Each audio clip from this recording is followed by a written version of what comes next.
Kwa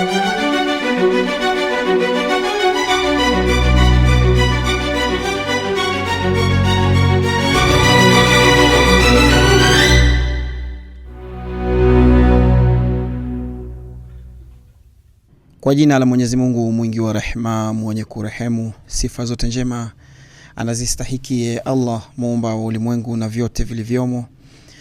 Sala na salamu zimfikie kipenzi wetu Habibi Hashimu pamoja na ahli zake walio wakarimu. Ndugu mtazamaji na mfuatiliaji wa kipindi chetu, leo hii tunakukaribisha tena kwenye ukumbi huu na meza hii iliyojiandaa kuweza kukuletea wewe ufafanuzi na uchambuzi wa kina kuhusiana na yanayojiri leo hii kote ulimwenguni. Nikiwa wako Hussein Moravino, leo hii tunaye mgeni ambaye ni mwalimu wetu, ni mkufunzi wetu, ni mchambuzi, ni msomi na ni mwanazuoni mkubwa ambaye atakuwa ni mwenye kutuelezea mada kuu iliyotuleta hapa leo hii mezani. Nayo ni mada kuhusiana na ushindi wa Iran katika vita hivi majuzi ndani ya Mashariki ya Kati. Mada yenyewe tumeonelea kwa sababu tunazungumza baina yetu sisi kama Waafrika, sisi kama waathiriwa wa baadhi ya mambo na baadhi ya msukumo wa kimagharibi ulioweza kutukumba katika miaka iliyotangulia zama za ukoloni. Mada tulioileta leo hii kwenye meza ni mada inayosema au inayokwenda kwa nembo ya ushindi wa Iran ni ushindi wa Waafrika. Ushindi wa Iran ndio ushindi wa Waafrika. Atakayekuwa mwenye kutufafanulia kwa kina na kuigawa mada hii vizuri na sisi kuweza kuifahamu kwa undani kwa nini inakusudia ushindi wa Iran, au kwa nini ushindi wa Iran unakusudiwa kuwa ndio ushindi wetu sisi wa Afrika, si mwingine ila ni Sheikh wetu Hujjatul Islam wal Muslimin, Samahatu Sheikh Salim Mwega. Tunamkaribisha. Assalamu alaykum wa rahmatullahi ta'ala wa barakatuh. Wa alaykum assalam wa rahmatullahi ta'ala wa barakatuh. Maulana, karibuni sana kwenye ukumbi huu. Asante sana. Tuna furaha kwa kuwa mmeweza kuchukua muda wenu na time na kuweza kuja kutufafanulia baadhi ya mambo haya muhimu. Asante, nashukuru sana. Na mada yetu kwa leo Samahatu Sheikh ni kuhusiana na tabaan kwa matukio yaliyotokea hivi karibuni ndani ya Mashariki ya Kati na bado yanaendelea. Kumekuwa na mzozano huu ulioanzishwa na nchi za magharibi ikiwemo Marekani na washirika wake dhidi ya nchi ya Iran, na mzozo huu umeendelea kwa muda mrefu, takriban miezi na karibia 3 sasa hivi. Lakini inavyodhihiri na ulimwengu ulivyokuja kugundua ni kwamba Iran imesimama kuwa mshindi. Sababu ikiwa kuwa walichokianzisha au malengo waliotaka kuyafikia baada ya wao kuanzisha mzozo huu hawajaweza kufanya nini? Kuyafikia hadi wa leo. Ni kwa nini tunasema ushindi huu wa Iran katika mkakati huu wa kivita ni ushindi wa Afrika? Asante, nashukuru. Mazungumzo muhimu sana na mazuri. Naam. Kabla ya kuendelea, kwanza kuna ishara moja naona si vibaya nikiitaja. Naam. Kuna jina ambalo umesema Mashariki ya Kati. Neno hili Mashariki ya Kati limekuwa likitumika na ni istilahi ambayo inatumika na wazungu hawa watu wa Uingereza, wa Europe na wapi, kwa kupima au kwa kulinganisha kwamba mashariki upande wao, yani hizi nchi ziko upande wa mashariki kwa upande wao. Lakini tukiangalia Shahid Said Ali Hussein Khamenei, yeye alikuwa akitumia jina hili na naona linatumika sana siku hizi kwenye vitu maandishi, televisheni na nini, makala. Wanatumia jina magharibi ya Asia, yani kwamba Iran iko upande wa magharibi ya Asia. Sasa hilo ndio jina ambalo wamekuwa kilitumia. Sasa ni kama ishara tu ya kwamba tukiona labda utaweza kupata jina hili linatumika ukao unafikiria magharibi ya Asia ni sehemu nyingine mbali, ndio hiyo Mashariki ya Kati. Lakini sasa ni matumizi ya upande huu, na yani alikusudia kwamba Iran yenyewe sasa hivi inaingia katika Asia Magharibi, yani West Asia. Na sio kama wanavyoita wao wenyewe Mashariki ya Kati, ambao kwa Kiingereza nafikiri watakuwa wanaita kwa jina la Middle East. Jina maarufu ambalo limekuwa limetumika sana ni Middle East. Na ni istilahi yao ambao wanaikusudia, kwa sababu pia itakuwa labda iko na malengo fulani. Na malengo, kwa sababu hata walikuwa wakisema karibuni tutabadilisha. Kuna wakati mazungumzo yalikuwa miaka ya nyuma kuhusiana na maeneo haya, walikuwa wanasema ya kwamba wataipanua Middle East, na kuna nchi ambazo zinaingizwa katika Middle East na hali ya kuwa ni za Afrika. Nchi hizi za Kiarabu ambazo ziko upande huu wanaziingiza, ama walikuwa wakisema kwamba watapanua, lakini kwa lugha nyingine, yani ni hii ambayo pia ambalo jina ambalo pia kwa lugha nyingine sasa pia ya upande wa Israeli. Waisraeli wanakusudia, wanasema kwamba wanataka kuitengeza Middle East kubwa. Wakikusudia kwa lugha nyingine wanasema wanataka kuipanua Israeli iwe kubwa. Na ndio Netanyahu anapigania, anataka kuipanua Israeli iwe itapanuka mpaka itafika from Nile au Nile to Euphrates, baina hayo maeneo haya. Sasa hiyo ndio Israeli kubwa ndio wanakusudia, na ndio walikuwa wakitumia jina lile ambalo walikuwa wakisema siku za nyuma, wanasema wanataka kuifanya Middle East ambayo ni kubwa zaidi, iende mpaka ifike Afrika. Yani wataingizaje hata hizi nchi za Afrika haziko hata katika Middle East, haziko na lakini sasa ni istilahi ambayo imetumika. Ama tukirudi kwa upande ni Asia Magharibi, jina ambalo linatumika zaidi ni Asia Magharibi. Nukta nyingine sasa, tukirudi kwenye swali lako ambalo umeelezea, umetuuliza ni kwamba itakuwaje kwamba ushindi wa Iran ni ushindi wa Afrika. Ni katika jambo gani, katika nini? Waafrika wana matatizo gani, au wana shida gani, au wana vita gani ambavyo wamepigana na nchi kama Amerika na nchi hizi nyinginezo za magharibi, kiasi kwamba ushindi wa Iran ni sawa na ushindi wao. Na wakati zinatofautiana kijiografia na nini. Ni kwa sababu ya nukta moja muhimu. Ni kwamba nukta ambayo tunaweza kuichukua ni ubaguzi. Ubaguzi ni kitu kibaya sana, na Waafrika miaka mingi sana wamekuwa ni wenye kufanyia ubaguzi, ima ubaguzi wa rangi, ima ubaguzi wa kisiasa, ima ubaguzi wa kiinchi. Ubaguzi ni kitu kikubwa sana. Ndio zaidi Waafrika wamefanyia ubaguzi wa rangi. Na tukiangalia hata Waafrika ambao wako katika hizi nchi, kwa mfano kama Amerika, ambao ni weusi, wamekuwa kidhulumika, hawafanyiwi usawa, wanafanyiwa ubaguzi na hiyo Amerika, na ni wananchi wa Amerika. Toka walipokuja waliletwa wakiwa kama watumwa, walinunuliwa, wengine walichukuliwa kwa mabavu na wakawa wamepelekwa kwenye nchi zile, na miaka yote wamekuwa wakitengwa, wakiteswa, wakifanyiwa ubaguzi kwa kipimo cha rangi. Na hata baada ya kuwa utumwa, baada ya kupata uhuru, utumwa walisema ya kwamba umeisha, iwe abolished, umesimamishwa. Lakini unakuta sasa hivi tuko huru, lakini tuko huru wapi? Haki zao hawazipati. Kwa mfano Mwafrika afanye kitu kidogo hapa na mtu mweupe afanye kitu, utakuta vile anavyofanyiwa huyo, na siku zote wanahesabia kwamba ni waovu. Chochote kifanyike, yani hata utakuta mtu ni tajiri na nini, lakini anaonekana ni kana kwamba yeye ndio sababu ya makosa yakifanyika, yeye ndio anawekelewa kosa lile. Hajafanya hata kosa tayari anatuhumiwa. Ni kwa sababu tu Mwafrika, yani Mwafrika ni mtu mwovu.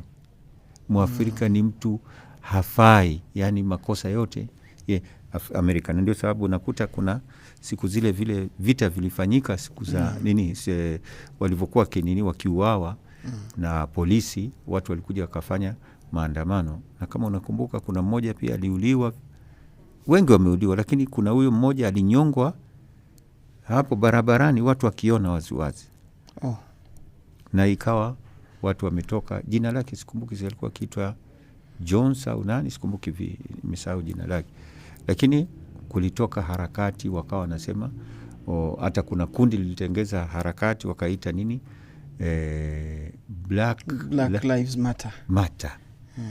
Maisha ya Mwafrika, BMM, yana thamani. ilikuwa movement kubwa, inaonyesha kabisa bado Kwa hivyo nafikiri hapo kama nukta yako na kuelewa vizuri, kuna nukta ya ushirikiano ambayo Waafrika kihisia zao walizokuwa nazo kwa muda mrefu kama ulivyoeleza, wanahisi kwamba wanabaguliwa, sio kirangi tu, kirangi ikiwemo moja ya jambo muhimu zaidi, lakini pia kitamaduni na haki zao nyinginezo za kisiasa, lakini pia vile vile hisi za kisiasa, haki za umiliki wa mambo tofauti ikiwemo hata umiliki wa ardhi yao wenyewe na rasilimali. Inakuja hisia hiyo ndio walikuwa wanakumbana nayo au wanasimama dhidi yake wanani wa Irani. Na ndo mpaka kufika kwenye vita vyao vya hivi majuzi wao dhidi ya wa magharibi, ni kwa sababu ya swala hilo. Kwa hivyo wanaposhinda wale, tunahisi kwamba kwa sababu adui ni ule mmoja, ama chanzo ni huyo, the main source wa hii conflict yote ni the same toka miaka ya mwanzo wa ukoloni. Kwa hivyo ushindi wake inakuwa ndio inatafsiri kama ushindi wa Mwafrika aliyekuwa, kwa sababu wamefikia matamanio yao yale ambao wamekuwa kitaka kufikia, washindwe hawa madhalimu na wenye kubagua, wao pia washindwe. Sasa kushinda kwao ni furaha kwa Waafrika, kwa sababu ni ushindi ambao wao wamekuwa wakipigania. Na tukirudi pia zaidi nyuma, kwa sababu mfano ambao nimetoa ni wa Amerika katika zama hizi ambazo watu tulivyo, yani Waafrika vile wanadhulumiwa huko ndani ya Amerika. Ama tukirudi kiujumla Afrika, kuna kikao kilichofanyika mwaka wa 1884-85, yani kuanzia mwezi wa Disemba mpaka Januari, kulikuwa kuna mkutano ambao waliuita Berlin Conference huko Ujerumani, yani Berlin ndio. Sasa walifanya, nchi kadhaa zilikuja zikakaa katika mwaka huo, na kukaa walikuwa kizungumzia nini?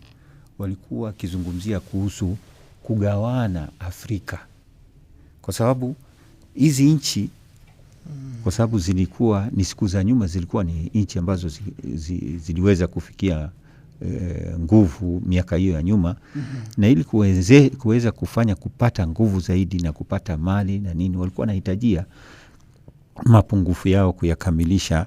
Sasa waliingia wakasema kwamba huko kuna green pastures Afrika, kuna sehemu ambazo watu hawajafika, na si kwamba watu wako wapo, lakini sasa wanasema kwamba hakujaweza kutawaliwa na nini na vitu kama hivyo. Sasa walikuwa kitafuta tawala na vitu, kwa mfano vitu ambavyo ni msingi katika uzalishaji, sijui mali, vitu ambavyo ni nini tutazita natural resources, ziko nyingi kwa Afrika, kama ni dhahabu iko, kama siku hizo mafuta yalikuwa hayajapatikana, na vitu vingi, vyakula, kama ni ukulima kuko sawa na nini. Sasa walikuja wakawa wameingia Afrika, Amerika ikiwemo, kwa mfano Uingereza ikiwemo, sijui Britain ikiwemo, inaitwaje, Wareno ambao ni Portugal na sasa hizi nchi ziliona kule, kila moja alienda. Sasa kila moja alikuwa akichukua. Sasa wakaona ya kwamba ili tusije tukakosa kuelewana, ikawa mimi nimeingia kwenye sehemu ya fulani utawala wake, basi mpaka tufanye kikao. Basi katika hiyo mwaka wa 1884-85 walikaa katika mji huo wa Berlin, na wanakiita the Scramble of Africa, ndio jina, au tuseme kinyang'anyiro cha Afrika.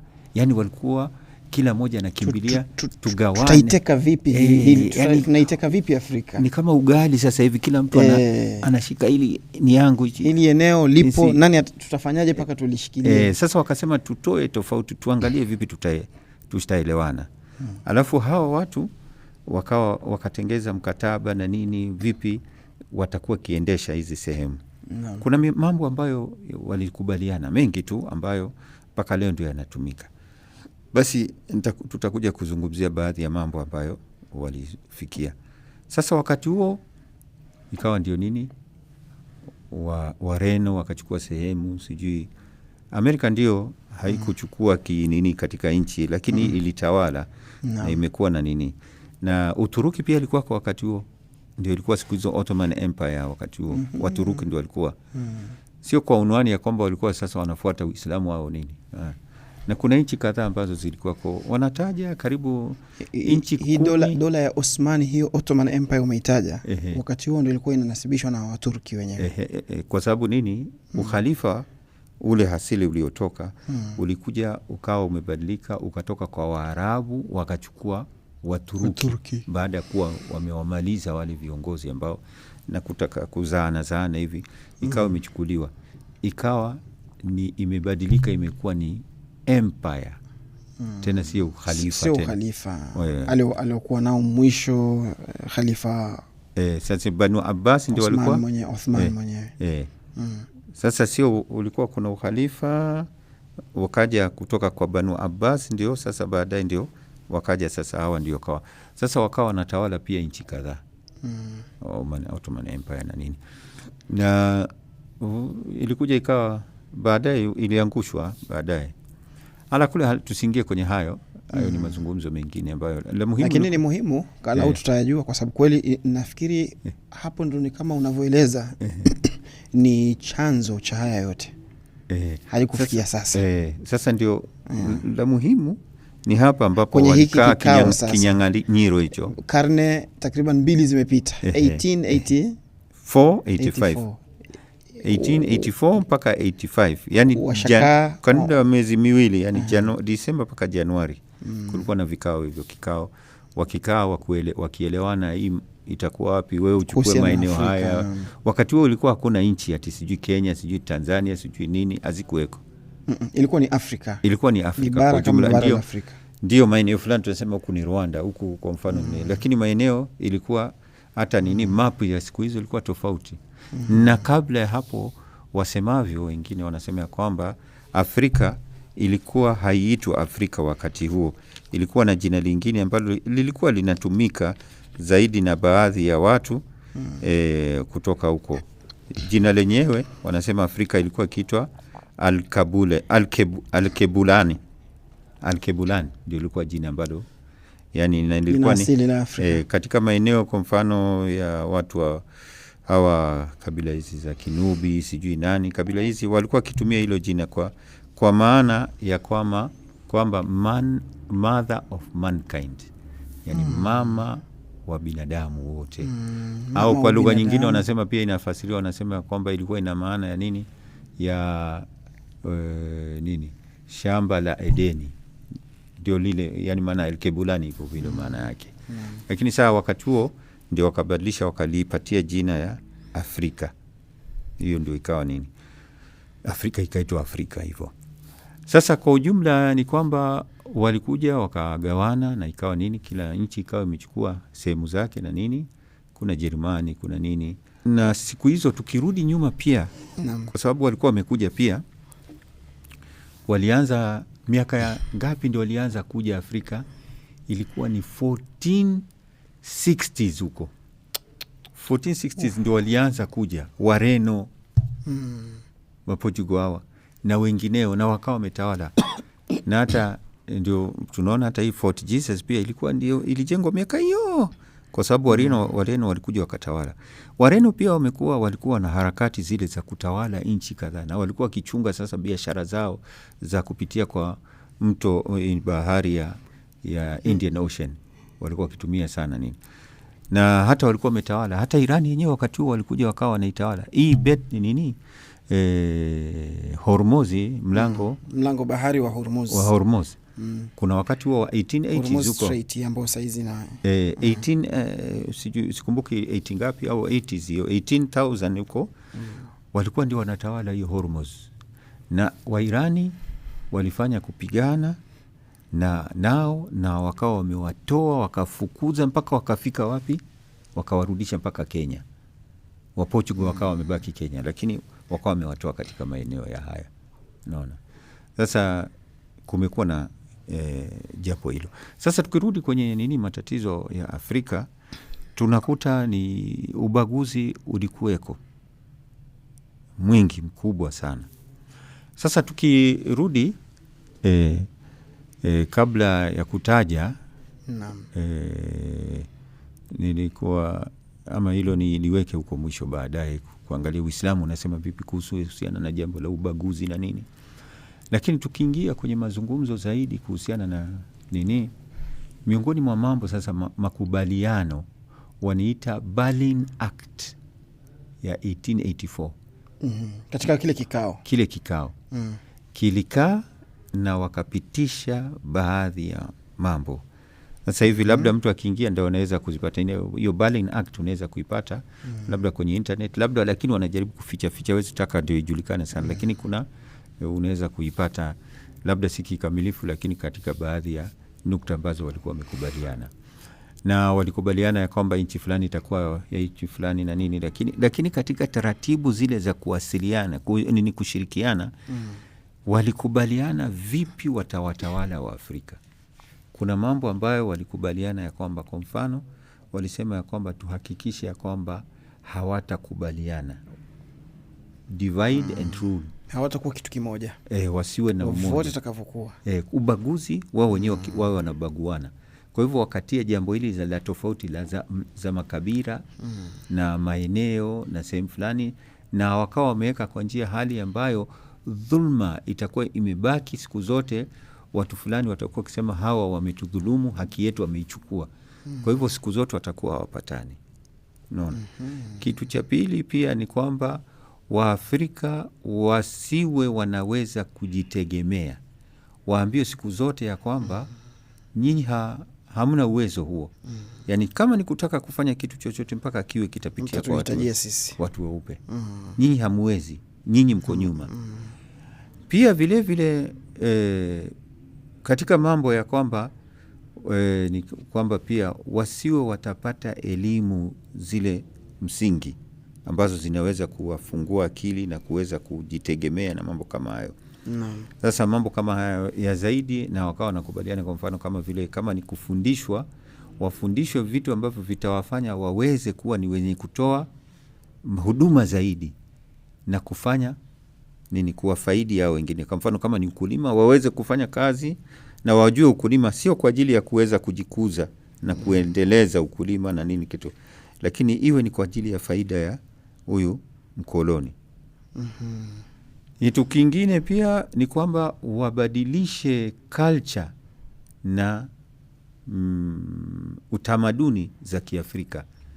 Yani kiasi kwamba wasiwe tena watashikana na tamaduni. Na unajua zamani tukirudi kwenye masala ya tamaduni, Waafrika tamaduni zao ndio zilikuwa zimebeba elimu. Neno culture pia, culture inabeba elimu ndani yake, inabeba akida ndani yake, inabeba nidhamu ya koti, yani kuhukumu kwa lugha ya Kiarabu, ukadhi na mambo ya community na maadili na mambo mengi ya.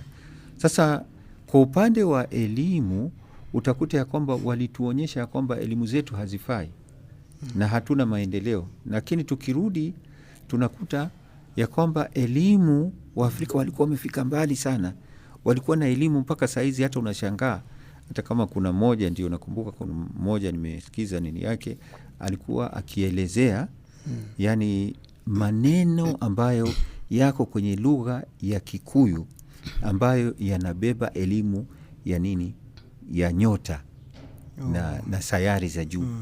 Wanasema ya kwamba kitu fulani, hata Milky Way jina lake kwa Kikuyu liko, yani walijuaje na Milky Way mpaka uwe na nini darubini na nini ndio uweze kuona. Walikuwa kijuaje vitu kama hivyo ambavyo viko huko juu, na wanajua nyota hii iko vipi, nyota hii iko vipi, sijui sayari fulani na nini. Elimu hizo walikuwa nazo. Yani kweli samahatu Sheikh unavyoeleza inajaribu kuleta hiyo taswira. Ndio. Unajua zama za sasa hivi unapata kuna vitu vya kisasa na utandawazi umekuwa kiasi kikubwa, kiasi kwamba watu wanajitegemea. Kwa hivi sasa tunavyoongea watu wanategemea utandawazi na mitambo iliyopo ili kufikia baadhi ya elimu kama hizo ulizoeleza kwa mfano. Lakini zama hizo najaribu kujiuliza walikuwa wakisafiri vipi masafa marefu pasina kukosea njia yao. Ndio. Hakukuwa na satellite, hakukuwa na aina yoyote ya mtambo ambao unaweza wasaidia kufanya nini, kusafiria, lakini hawakuwa wakikosa mazili yao.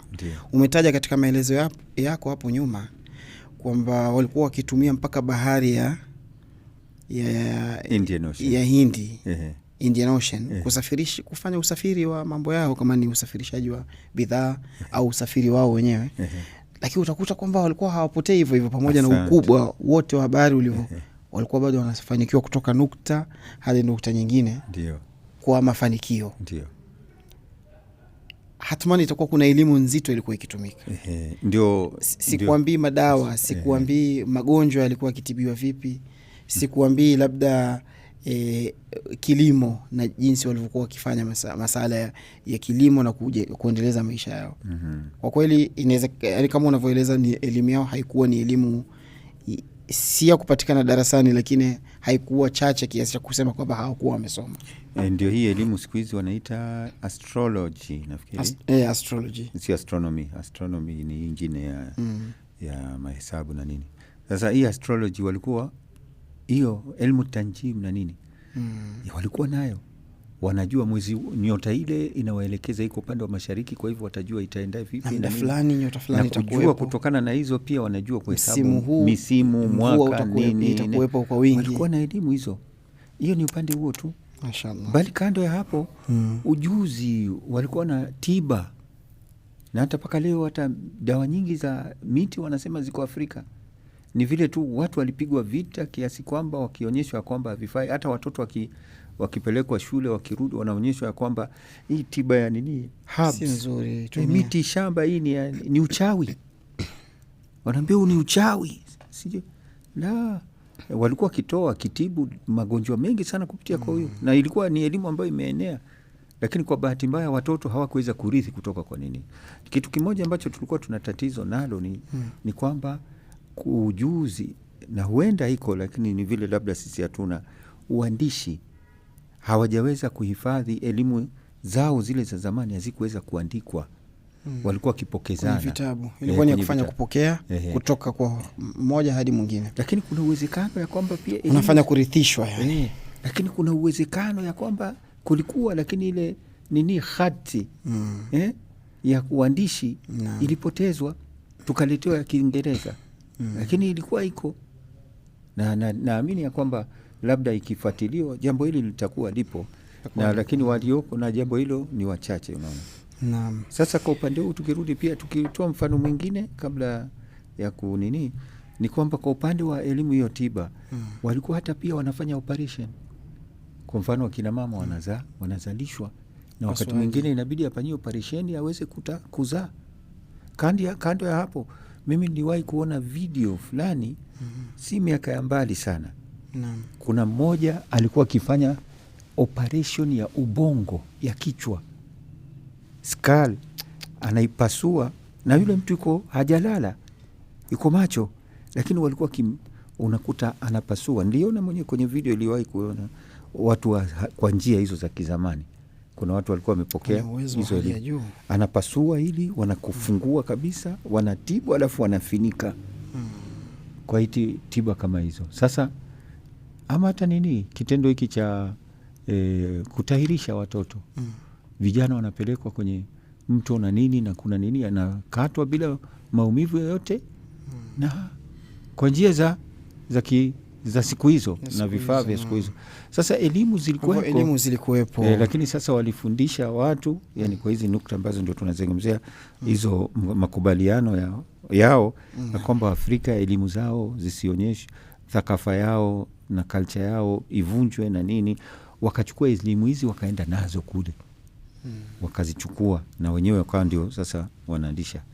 Sasa kweli nafikiri umeifikisha fikra vizuri sana, kuonyesha ni vipi wa Afrika baada ya haya yote wamekuja wakaona ikiwa waanzilishi ilikuwa ni hawa, na leo hii tunaona Iran imesimama dhidi yao, na si kusimama tu, imesimama vizuri hadi kuchukua nafasi ya kuonekana kuwa amemzuia kufikia malengo yake.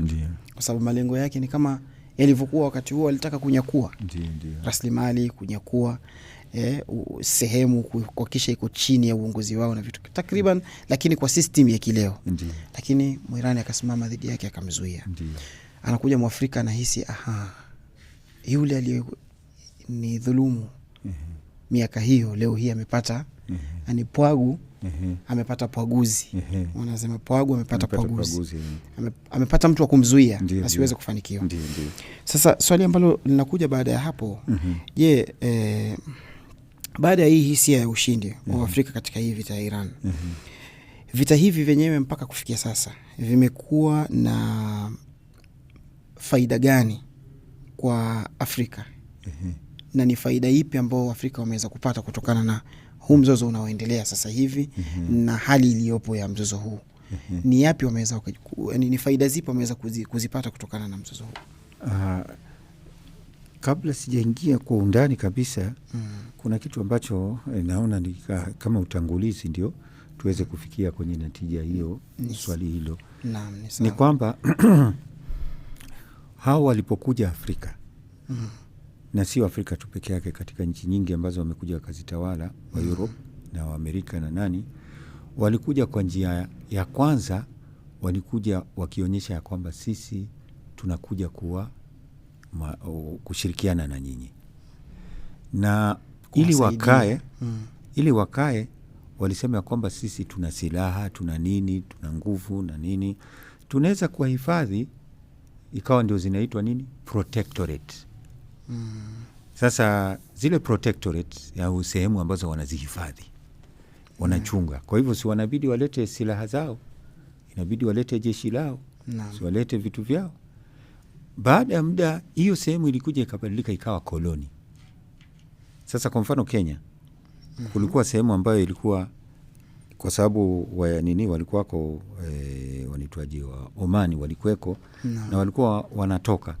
Sasa wakakubaliana upande wa pwani ikawa uwe chini ya nini, ya Waingereza, Britain. Sasa ikawa nini, wakaipatia jina nini, British Protectorate. Yani ni sehemu ambayo wanahifadhi. Yani sio tu kwamba ni koloni bado. Lakini hii sehemu nyingine ya upande wa bara, kabla yake ilikuwa chini, sehemu kubwa ambayo ilikuwa chini ya Jerumani. Alafu wakaja wakafanya mkataba, ikawa sasa ikawa chini yao, kwa sababu Jerumani ilikuwa imechukua mpaka Rwanda, imechukua mpaka Burundi, Tanzania, imechukua mpaka nini, maji haya ya nini, mito hii, mto wa Nile. Sasa walipotoka ikawa sehemu hii ikawa chini ya nini, ikawa ni protectorate, baadaye ikabadilishwa ikawa ni koloni. Sasa hiyo ni kupanda. Sasa ikawa koloni kwamba wao nyinyi mjitawali tena, sisi ndio tunajitawala. Protectorate nyinyi mnajitawala, lakini amko peke yenu, yani sisi ndio tunawachunga na nini, kama washirika vile, kama ni wahusika pamoja na mnayoyafanya. Na hamwezi kuwa, yani kwa mfano mnahifadhiwa bila kutoa malipo. Kwa hivyo hizo manufaa wanachukua mali nini.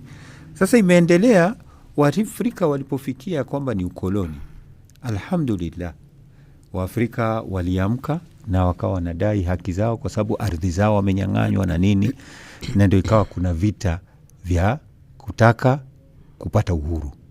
Sasa kwa upande wa Kenya kuna Maumau walitoka, kina Dedan Kimathi na kundi lao na nini. Kuna wengine upande wa bara, pwani na nini pia walikuwa na harakati pia. Na tukirudi katika nchi kadhaa pia, kwa mfano kwa South Africa, kulikuwa kuna kina Mandela walikuwa kipigania, na walikuwa kitoka maandamano nini, wakiuliwa kina Stephen Biko na wengineo. Sasa huyu Mandela wakamtia jela miaka mingi, 20 iko jela. Sasa kwa ujumla ikawa nini, Waafrika tukafanya bidii mpaka tukaweza kutoka kwenye ukoloni, lakini wao nao wakaweka kwa njia nyingine, wakaweka watu katika serikali, watu ambao wanakubaliana nao kifikra na kinini, kihadafu, ndio waweze kunini. Kwa hivyo tukarudi kwenye ile hali ya kwanza, silikuwa ni protectorate, ikawa colony. Sasa baadaye tumeingia katika miaka hii, walitoa ukoloni wakaleta protectorate, lakini si kwa jina lingine. wanasema ni washirika, tunashirikiana.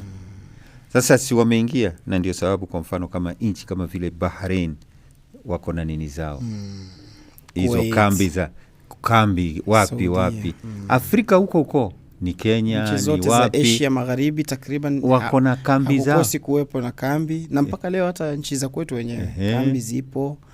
Maeneo tofauti mengine wanasema ni ya matibabu, yanapewa kuna unwani za matibabu, kuna unwani za kwa mfano kuna USAID kama USAID wanaipatia ni jina huduma za mahitaji ya sijui kuna ukimwi, sijui kuna corona, sijui nini, vitu kama hivyo wanasaidia. Lakini hivi ni hizi ni kambi ambazo ziko kwa njia hii, wanatawala nchi za watu na mnakuwa hamwezi kujitawala. Hatusemi kwamba sisi tunamiliki.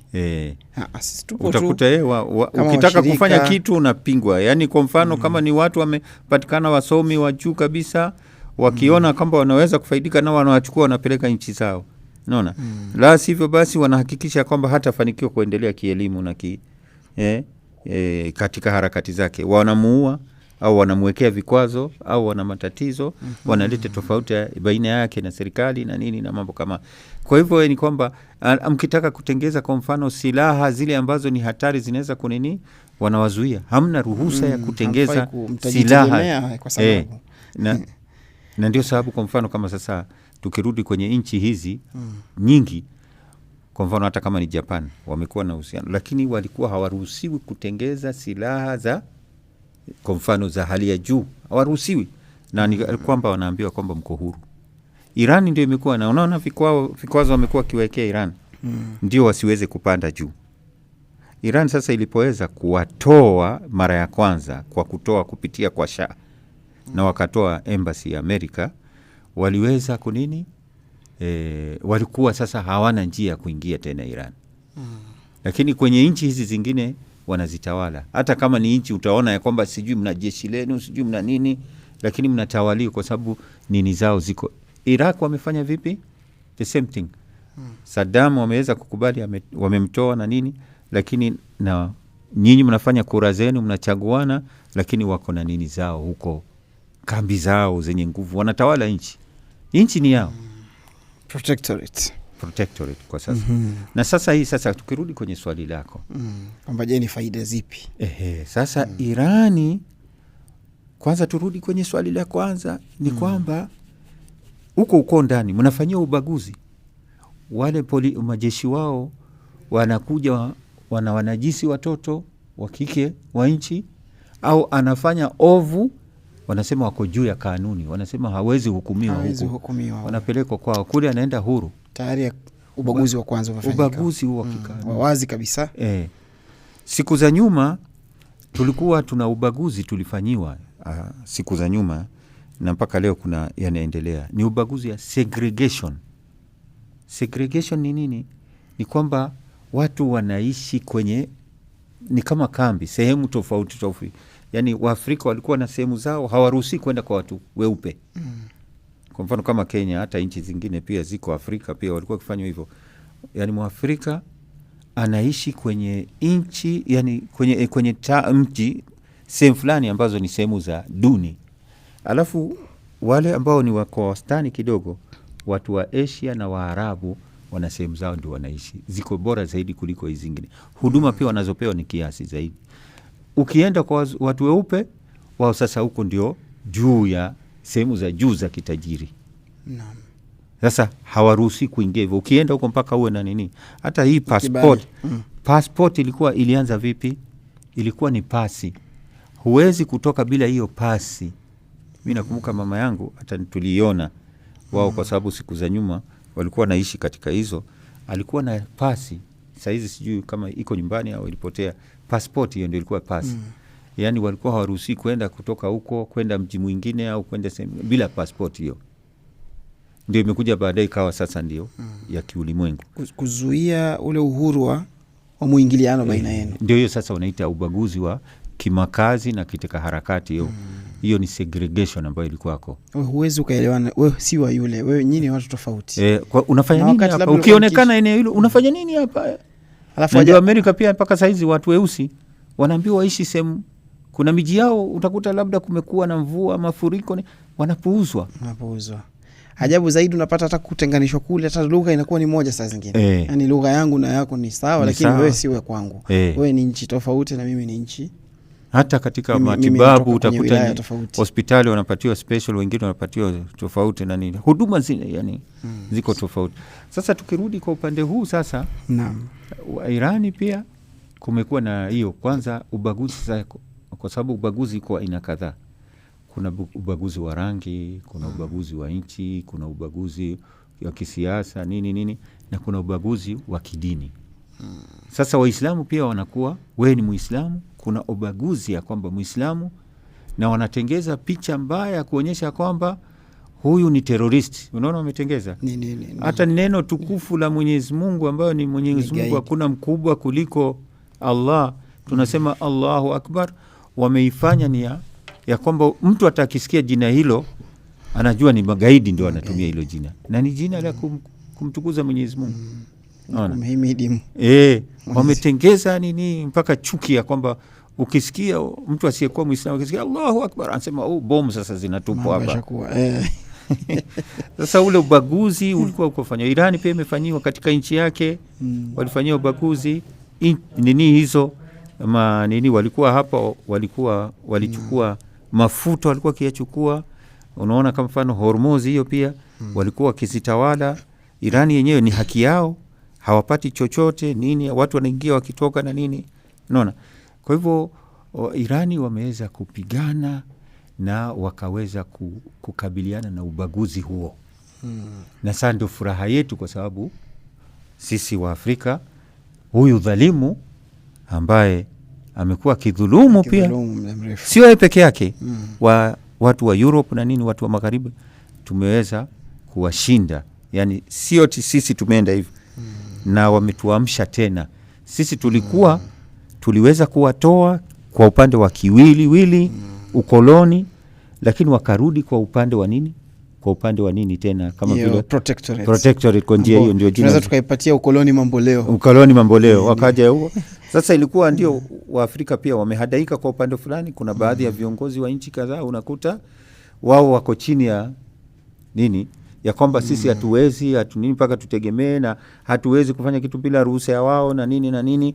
Na pia wenyewe pia wakaingiza ubaguzi katika nchi. Hata kuna kitabu nilipitia Samahatu Sheikh kinazungumzia historia ya ukoloni na kilizingatia sana upande wa Afrika generally. Na nafikiri nyenzo na mbinu hizo unazosema unazozitumia sasa hivi ndizo zilizokuwepo kweli. Moja wapo ilikuwa ni hiyo ya kuja kuwamiliki viongozi wa maeneo. Unajua kwa sababu zama hizo kulikuwa hakuna serikali ya unwani wa serikali kama rais, waziri au fulani. Ilikuwa ni uongozi kwa unwani wa kama mfalme. Hata nafikiri yani eneo la Kongo yenyewe ilikuwa inaeleza ilikuwa ni mfalme kabisa. Yani kulikuwa na mfalme maalum alikuwa anasimamia sehemu maalum ya Kongo. Kulikuwa na mfalme mwingine upande fulani. Na mpaka leo ukifuatilia unapata baadhi ya nchi za Afrika bado zinao wafalme wa zama hizo. Yani zinaendeleza ile system ya ufalme. Sio system ya serikali. Hata utasikia sana hawafati sheria ya kiserikali, kwa sababu wao wanaamini sheria iliyopo ni inatakiwa kuwepo ni ile iliyokuwepo zama za ufalme. Sasa ndio sheria ilikuwa. Sasa wao walikuwa wanafanya nini? Anakuja wakoloni sasa. Wareno wakiwemo na Wajerumani na wengineo. Walikuwa wanakuja, mmoja katika mbinu wakitumia, wanatafuta mfalme nani anaweza kahadaika kwa haraka. Na kwa kweli walikuwa wanahadaika. Wanamtafutia mbinu ya wanampa ahadi nzuri. Unajua tutakuangalia vizuri. Mambo yako yatakuwa sawa, anaweza tatengenezewa nyumba au wakamweka karibu yao. Akawa anaishi nao kabisa mpaka ajihisi kwamba amepata zile privileges za juu ya wengine. Mwisho wa siku inakuwa ni rahisi kwao kufanya nini? Kuteka walioko chini. Na nafikiri ndio system inaendelea mpaka leo. Serikali zetu hatuwezi tukaweka ushahidi wa moja kwa moja wa karatasi, lakini ni takriban na mambo yale zipo chini, yani zipo zaidi kwenye kuona kwamba maadamu maslahi ya waliopo kwenye uongozi yanafanyika na yanatendeka, au chini watajua vile itakuwa wenyewe. Ni kweli. Hata tukirudi pia huko nyuma tutaona ya kwamba hata jambo hili la watumwa Njia hiyo ndio walikuwa wakitumia. Walipokuwa wakija wanataka kupata watumwa, viongozi wale ambao walikuwa dhaifu walikuwa wakihadaiwa, wanaambiwa tutakupatia nini, tupatie baadhi ya watu hawa twende. Ima wanadanganywa wakaambiwa tutawafanyia, itakuwa vizuri, au labda watuuzie, na wanashikwa wale ambao wenye nguvu na nini, wanachukuliwa wanaenda, alafu huyu anapata pesa, anapata utajiri na nini. Au njia nyingine ilikuwa si hivyo, labda kiongozi anakataa, lakini katika nchi hakukosekani watu ambao ni wenye tamaa. Kuna harakati ya makundi ya kimafia hivi, wao wanapewa pesa, wao wenyewe ndio wanaenda wanafanya jambo hilo la kushika Waafrika na kuwapeleka. Na kwa njia hii kawa Waafrika wamechukuliwa sana. Sasa kwa njia hili, jambo hilo ambalo nukta muhimu sana pia ambayo siku zote huwa inaangusha, ni muhimu sana hii, ni kwamba kuna kisa huwa watu wanatoa mfano tu. Wanasema kwenye msitu miti ilikuwa inakatwa kila wakati, wa binadamu wanakuja wanakata wanaenda. Sasa walikaa wakafanya kikao, wakawa wanasema tutakabiliana vipi na hawa binadamu ambao wanakuja wanatukatakata tu hivi, wanatumaliza. Fulani alikuwa sehemu fulani ameshakatwa, fulani wamekatwa. Sasa wakakaa wanajaribu. Baada ya kuchunguza, walikaa wakafikiria. Walipokuja huyu binadamu alikuja na shoka. Sasa shoka ndio anatumia kukata, lakini walipoangalia wakaona kwamba shoka hilo huyu binadamu hawezi kulitumia, ila tu ndani yake kuna kipande cha mti. Wakasema hala, kwa hivyo anayetuuza ni mtu mwenzetu, huyu ni mti, sababu ndio anayetumika. Ndio anatumika. Lau kama huyu mtu tutamtoa pale, hataweza hawezi kuja na nini kufikia malengo ya kutukata sisi. Sasa hili shoka liwezi kunini. Kwa hivyo ndio binadamu wenyewe kwa wenyewe, wananchi wenyewe kwa mfano ndio wanauza wenzao. Kwa hivyo hata Afrika, kitu ambacho kimekuwa labda tatizo ambalo liko, na si Afrika tu peke yake, hilo jambo la Iran wanatumia jina la wanafiki au wenye kuuza nchi. Hao ndio siku zote wanaangusha watu na ndio wanarudisha watu nyuma. Ni adui aliyepo ambaye yupo miongoni mwenu. Ni adui yenu, lakini ni miongoni mwenu pia. Sasa huyo lau kama angekuwa hayuko hatungeshindwa. Isingekuwa unaona, adui asingepata nafasi ya kuwa. Hata hivyo ndio tunaona pia hata akina Maumau walipigana wakaweza kuwatoa wazungu na nini. Lakini kulingana na kisa vile wanavyoelezea, wanasema pia kuuawa kwa huyu Dedan Kimathi mwishowe kulitokana na Waafrika tu wenyewe ndio walichangia akashikwa akauliwa. Unaona. Sasa kwa hivyo hili ni tatizo ambalo liko, ambalo wanasaidia Irani pia. Hili jambo limekuwa liko, kuna wale ambao wanakuta saa zingine wanaingia, lakini sasa kwa siku za nyuma ndio wamekuwa kitumika. Lakini sasa baada ya kuwa utawala wa Kiislamu umekuja, mabadiliko yameweza kupatikana, ikawa watu wengi wameamka na wamerudi kwenye nini, na hata vita hivi vya mwisho ambavyo sasa tuko kati ya kitu kikubwa ambacho kimewasaidia. Sasa tukirudi kwenye nukta ambazo ni muhimu pia, ambazo tunajifundisha pia, moja hapo miongoni mwa nukta ambazo muhimu ni jambo hili la kwamba watu wamekuwa na umoja. Ule kukuwa na umoja, na umoja wa hali ya juu. Siku zote kumekuwa na umoja, lakini sio kama huwa sasa hivi. Huko nyuma kulikuwa sasa tunazungumzia kwa Iran sasa. Kwa Iran sasa. Wananchi wa Iran walivyosimama pamoja. Na ndio hicho kinasaidia katika ushindi huu. Kitu cha kwanza ni ule umoja. Wamekuwa walio wengi walikuwa na umoja. Wanasema tuliojifunza au katika faida au tuliojifunza kutokana na vita ya Iran, moja hapo ni umoja. Umoja wameweza kutengeza. Sasa hivi umoja unacheza nafasi kubwa sana katika kwa sababu hapa kusimama dhidi ya kabla ya vita hivi walikuja wakaonyesha kwamba watu walimefanya maandamano, lakini walikuwa ni maandamano ya kudai ya kwamba iktisadi, uchumi umeharibika, watu wanapata shida. Na hali ya kuwa uchumi wenyewe ulikuwa umeharibiwa na watu wa nje. Wenyewe wamewekewa vikwazo, sijui dola haina nguvu, sijui mafuta wa Iran wasiuze nje nini. Sasa ndani kukawa kuna matatizo. Ikawa watu wanadai kutoka kwa serikali haki yetu nini, maisha yamepanda nini.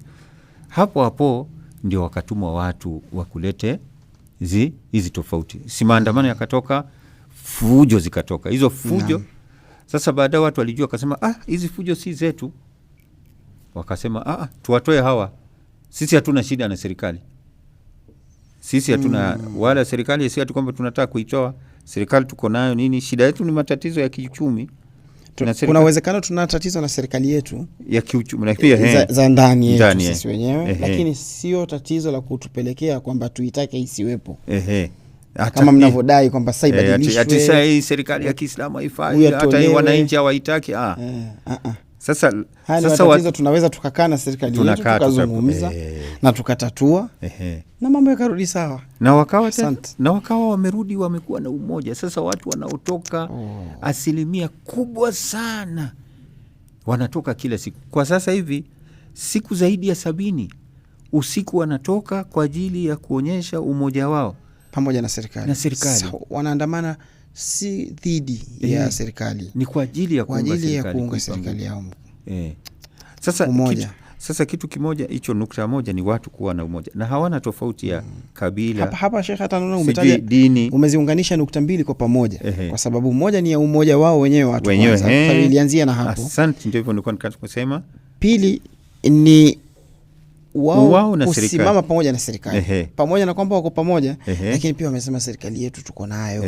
Sasa wale maadui wanakuja kusema, kutaka kutanganya kwamba nyinyi hata hamko pamoja na serikali, serikali iko tofauti, haifai na nini, lakini watu wako pamoja na serikali.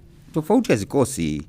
Hata ndani ya nyumba mtu na watoto wake na nini, utakuta na ikhtilafiana na mke, lakini imaanisha kwamba sasa huyu, kwa hivyo imaanisha kwamba huyu hawezi kuishi pamoja tena. Lakini hata tuseme kwa mfano hata kwao wenyewe hata hivyo wanafanya hivi, na kuna maandamano pia mara ngapi kwao.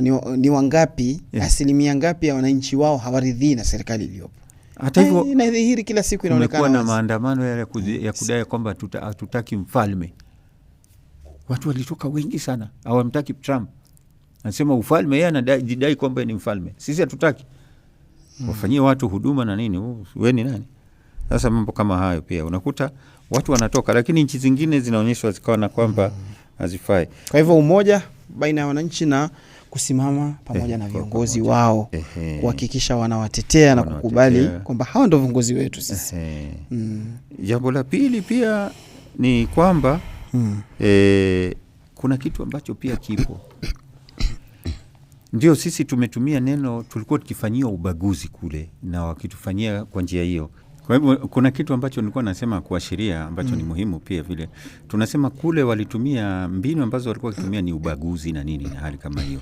Lakini kwa Iran, pamoja na kuwa kuna ubaguzi, kitu ambacho hicho, lakini kuna kitu ambacho wamekuwa kitumia sana ni kutumia vitisho, kuwekea vikwazo na nini, usipofanya tutafanya nini, vitisho, mambo makali kama hayo, na kuua na mambo kama hayo.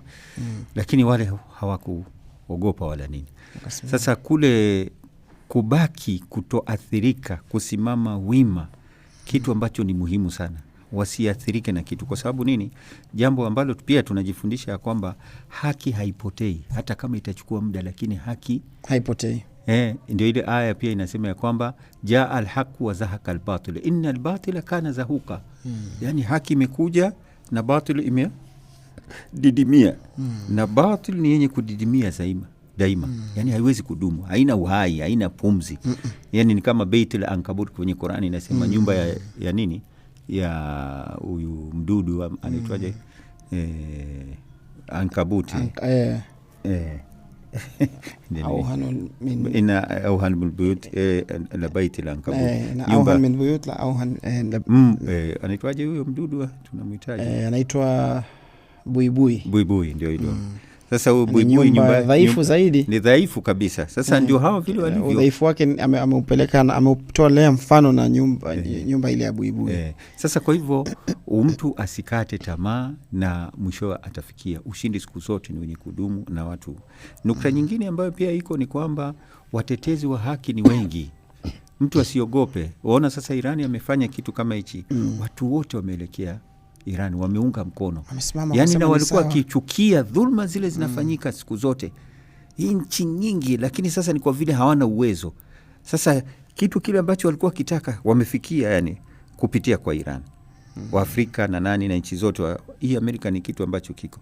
Nukta nyingine pia ambayo iko ni kwamba ni kwamba usione ya kwamba mtu ana nguvu, ana kishindo anapotembea na nini, kama vile marehemu Shahid Ali Khamenei alisema ya kwamba ndio wakati mwingine ndio wamekuja na meli zao kubwa na nini, wana nguvu na nini, lakini anasema wakati mwingine mtu ambaye yuko na nguvu pia upigwa saa zingine kofi moja akashindwa kusimama na akaanguka pamoja na nguvu zake zote. Sasa kwa hivyo haimaanishi ya kwamba udhaifu ni kutoweza. Pamoja na udhaifu wako anaweza kuwa, tunaona kama vile Nimrudi, mfalme Nimrudi, wakati ambaye alikuwa kikabiliana na Nabii Ibrahim, yeye kitu gani kilimmaliza? Pamoja na nguvu zake zote ambazo alikuwa iko nazo, ni mdudu tu. Mwenyezi Mungu alimpatia, kuna mdudu mdogo aliingia ndani kwenye pua lake na ikawa anamuudhi huko kwa kutoa sauti na nini, alikuwa hawezi kutulia, alikuwa kigongesha kichwa chake kwa sababu hapati usingizi. Kitu dhaifu kidogo hivi. Hata vile pia wenyewe Waswahili husema pia, kwa mfano kama vile nini, unakuta ndovu, panya tu aingie kwenye pua lake, si atammaliza na ukubwa wake wote, pamoja na ukubwa wake atakufa, kwa sababu atajipiga nini, kwa sababu sasa kitu kingine. Kwa hivyo Iran pamoja ndio tunasema ati ni dhaifu, yenyewe ni superpower kwa njia nini, imeweza kuimaliza superpower nyingine. Kwa hivyo mtu asijidharau, hiyo ni nukta nyingine.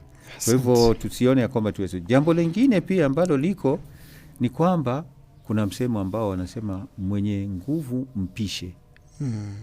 Na ndio Qur'ani inasema ya kwamba inatufundisha sisi Waislamu ili jambo muhimu sana. Anasema wa'idu lahum mastata'tum min quwwatin wa min ribatil khayl turhibuna bihi aduwakum wa aduwallah. Yani najiandaeni kwa nguvu aina zozote ile. Iwe nguvu ya kimali, iwe ni nguvu ya kielimu, iwe ni nguvu ya teknolojia, iwe ni nguvu ya silaha, iwe ni nguvu ya wingi wa watu. Nguvu zozote zile mnaweza kujipatia. Kwa nini? Turhibuna bihi, mili muatishe, ile inatisha rahab. Aduwakum wa aduwullah, adui wenu adui Mwenyezi Mungu. Kwa sababu wakijua kwamba nchi ina nguvu, basi hawezi kujaribu kuwata. Lakini wanapoona wewe dhaifu, wanapata tamaa na kuona kwamba tutawashinda. Sasa Amerika ilikuwa kifikiria kwamba Irani itaweza kunini, lakini Irani kwa muda wa miaka imekuwa ikifanya kwa chini ya maji. Wameweza wametengeza silaha za juu, wamejiendeleza kielimu, wamejiendeleza kwa upande wa watu pia kuwafahamisha na nini, mpaka wao upande moja wao na nini. Yani kwa nguvu hii, nguvu imewasaidia. Sasa wamebadilika, wamekuwa super power. Yani wameangusha nchi ambayo ilikuwa ina ngapi? Na si moja, ina washirika sijui ngapi. Nchi ngapi ambazo dunia wanaitawala. Yani mali wamekuwa kichukua mali zetu za Afrika na wapi, wanajijenga na wamekuwa na nguvu kabisa. Ukiangalia kwa mfano tu Amerika tu yenyewe ina kambi ngapi katika dunia? Nyingi sana. Nyingi sana, na zimeenea hata maeneo hapa kando ya Iran. Lakini Iran imeipiga kwa kiasi kwamba hata kusimama hiwezi simama. Na imeonyesha kwamba ni hatari kwao pia. Hata mkitaka kusimama, simameni, lakini sisi tuna uwezo wa kuwafikia na kuwavamia wakati wote. Na tujue pia kitu kingine pia, nukta nyingine tukimalizia ni kwamba pia kuna kitu ambacho kipo, ni kwamba kujenga ni ngumu zaidi kuliko kubomoa. Mtu anapojenga nyumba yake ya ghorofa kwa mfano ghorofa 10, 20, inachukua miaka mingapi na inahitaji nguvu kiasi gani na ujuzi nini ndio uweze kusimamisha kitu ambacho kina nguvu. Lakini ukitaka kumaliza kubomoa ile nyumba, kwa dakika 5 ukiweka mabomu na nini, inaporomoka na inakwisha. Kwa hivyo nguvu za kubomoa hii ni nzuri sana, ni kidogo kuliko za kujenga. Hii ni nadharia nzuri sana. Nguvu za kubomoa zaidi zina nguvu zaidi kuliko nguvu za kujenga. Wewe jijenge miaka yote, sisi tuna uwezo ndani ya siku chache mwezi, wiki na hususan ikiwa umejijenga kwa mali ya haramu na nguvu za wadhalimu.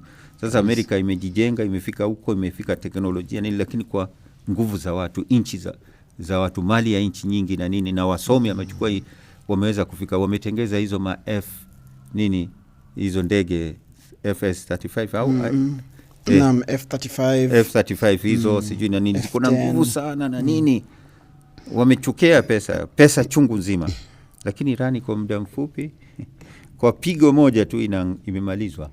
Yani kwa hivyo Irani ilijua ya kwamba badala ya kwenda upande huu tuende kwa upande huu. Sasa tukirudi kwa upande wa nini wa maudhui yetu ya leo, tumalizie kwa hii nukta ambayo ni kwamba kitu ambacho tunahitaji kujua hasa sisi pia wa Afrika ni kwamba inabidi tujue adui yetu. Adui yetu sio wa ndani. Yani sisi wenyewe hatufai kuwa na uadui baina yetu. Sisi kama wa Afrika, katika nchi, katika Afrika nzima, sisi tunafaa kuwa na umoja. Tumefanyia uadui miaka mingi, lakini adui yetu ni huyu wa nje. Ambaye tumekuwa hatumjui kwa muda mrefu, labda tunamjua lakini hatukuwa na elimu naye. Tumekuwa tunamjua na tumeweza tukamtoa, lakini akarudi kwa njia nyingine.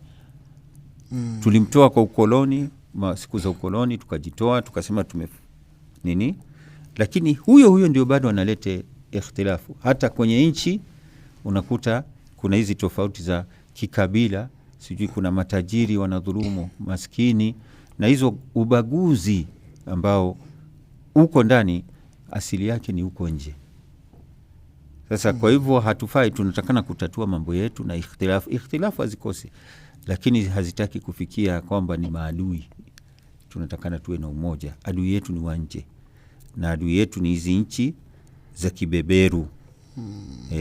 Hawa wabeberu lengo lao ni kutunyonya damu zetu na kukunywa mali, kula mali yetu na resources zetu kuzichukua, na tusije tukawa tunaweza kujitawala. Na hii mipaka ambayo haikuweko ya nchi sijui Kenya, Tanzania, Uganda pia hizi wameweka, ndio kuweka tofauti kwa sababu ni tawala zao. Unaona? Kwa hivyo inatakana sisi kama Afrika tuwe na umoja. Zamani tulikuwa tukiishi pamoja. Kabila hili lilikuwa linaishi na kabila, walikuwa na majirani na wakishirikiana kibiashara, wakati mwingine pia hata kuoana makabila yale vile ilivyokuwa siku za nyuma. Kwa hivyo tunatakana kuamka nguvu ya kumjua adui yako, na nafikiri ni jambo walikuwa akilisisitiza sana katika mazungumzo yake marehemu shahidi Ayatollah Khamenei. Mara kwa mara amekuwa akikumbusha umuhimu wa kumjua adui. Ni kwa nini hufai kughafilika kutokana na kumjua adui yako ni nani hasa. Ndio. Nafikiri alikuwa akiliona hili. Kiasi akisema kwamba sasa hivi leo hii adui zetu ndio wanaotuwekea vikwazo na kutuzuia. Tunatakiwa tujinasue kiasi kwamba tuje tukue sisi ndio wenye kuweza kufanya nini? Ndio. Kuwawekea wao vikwazo. Asante. Yani tuondoe kwenye ile meza ya wao kuwa kwenye control. Na tunaona control iwe ni control yetu. Tunaona hata katika Afrika kuna viongozi wamejaribu kuonyesha jambo hili. Unaona kwa mfano Ibrahim Traore amejitahidi na ameweza kuwatoa Burkina Faso. Ndio walikuwa hawako chini ya ukoloni, lakini walikuwa chini ya ubeberu, imperialism. Na wale walikuwa na makambi yao, wameyatoa makambi yale. Na inawezekana. Kwa nini? Ni ishara moja kwamba inawezekana kwa Afrika. Alafu pia kitu kingine tunahitaji ni kwamba kujijenga ndani. Kwa nini tutegemee watu wa nje? Tuna uwezo wa kufanya mambo wenyewe. Elimu tulikuwa nazo, tuzihuishe. Kuna baadhi wamekuwa wanataka kufanya kitu kama hicho. Kwa mfano kama kuna kabila la wa Kikuyu walikuwa na kiwanja cha ekari 58, walikuwa wanataka kutengeza center ya kukuza culture za Kikuyu na kuhuisha yani kwa maprofesa wao kuhuisha zile elimu ambazo zilikuwa ziko toka siku za nyuma kama hiyo astrology tumesema na nyinginezo elimu, ili tuweze kujitegemea. Kwa nini tuwe nyuma? Tunapiga vitu kama hivyo. Kuna miradi ambayo labda unakuta inachukuliwa inawekwa mahala hapo ambapo hii ina umuhimu wake. Kama ikichukuliwa sehemu kama hiyo na serikali, inabidi wapewe sehemu nyingine ambayo wanaweza kuendeza, kwa sababu hii ni nguvu yetu kama Afrika. Na hizi tamaduni zote au kabila zote tuweze kukuza elimu zetu, tuweze kujua historia yetu na mambo ambayo watu wa zamani, kwa sababu imepotezwa. Tuihuishe, kurudisha zile tamaduni na historia na nguvu zetu za huko awali. Asante. Shukran sana Samahatu Sheikh kwa maelezo na bayana zako. Inshallah Allah kuhifadhi na kuweza kutunufaisha zaidi katika sekta hii.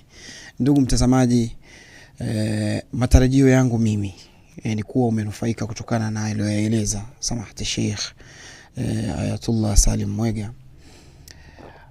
Kwa kweli ameweza kupambanua kwa kina, na lao utataka kupata taswira, kuweza kufahamu leo hii sisi tunasimama wapi na chanzo cha Afrika kuwa pale ilipo leo hii ni kina nani waliosababisha kwamba Afrika haijaweza kujinasua kutokana na hizo chains na zile pingu za kutoweza kuendelea. Ukiyarejelea mazungumzo ya Samahati Sheikh inakupa taswira kamili ni kwa nini tumefikia hapa na ni yapi tunaweza tukayafanya kuweza kupiga hatua mbele zaidi na kujiondoa kwenye hizi chains na hizi pingu na hii prison ambayo tumejiweka ndani yake, ya kwamba hatuwezi kuendelea.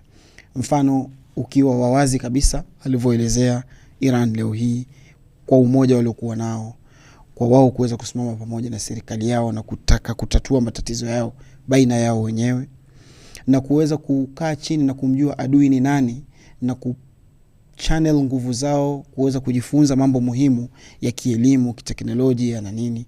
Wameweza kujitoa kutoka sehemu moja hadi nyingine.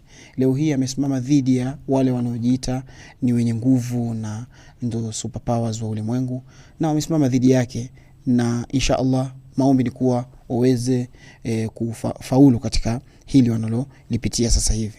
Shukran sana kwa kuweza kuchukua fursa na nafasi yako na kuwa nasi katika ukumbi huu. Inshallah hadi nafasi nyingine tutakapopatikana tena. Kutoka kwangu Hussein Maravino, fi amanillah. Wassalamu alaikum wa rahmatullahi wa barakatuh.